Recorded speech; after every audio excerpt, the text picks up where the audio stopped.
Hi, I'm Rick Richards, and I just am pretty upset about where the Christians and the churches and the pastors are at this day and age in our society.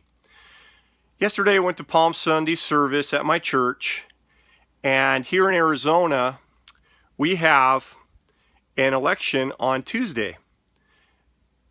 I did not hear one word from the pulpit, from anyone in leadership, anywhere at the church that there was even an election, let alone any pastor telling us or encouraging us to go vote. Or how simple could it have been to just say, hey, you guys exercise your civil duty and go out and vote on Tuesday?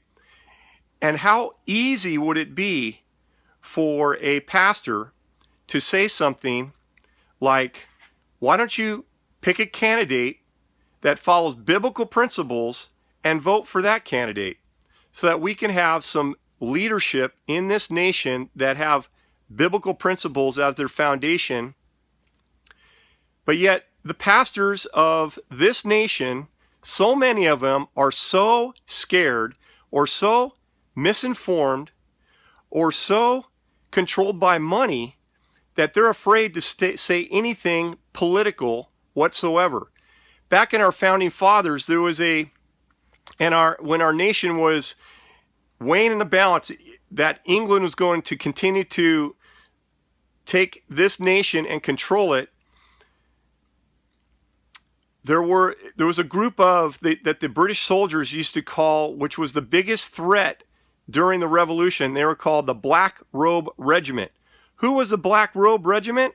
They were all the pastors, the clergy that had the black robes when they preached on Sunday mornings.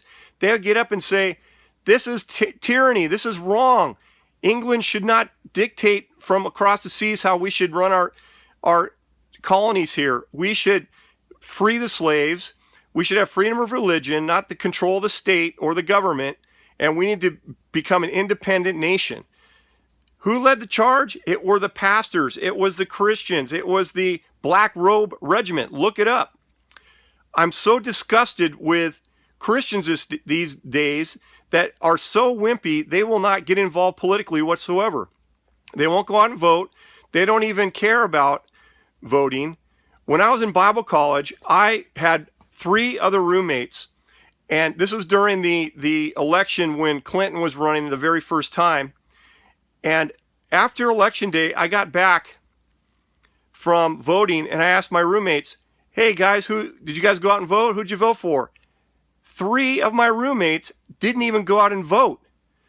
I heard Ted Cruz say a few months back that in the last presidential election, there were 52 million, that's 52 million evangelical Christians didn't even get up and vote during the last election. Christians, it's your civil duty, it's your obligation as a Christian to get up and to vote, to take your right and go vote, and vote for Christians, vote for people that follow biblical principles, so that we don't end up having leaders that pass laws like the ones that have been passed about homosexual rights and abortion.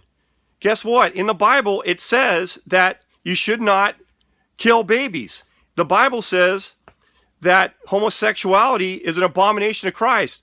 If you're a Christian, if you follow what the Bible teaches, then you need to elect officials that rise up against anti-biblical policies.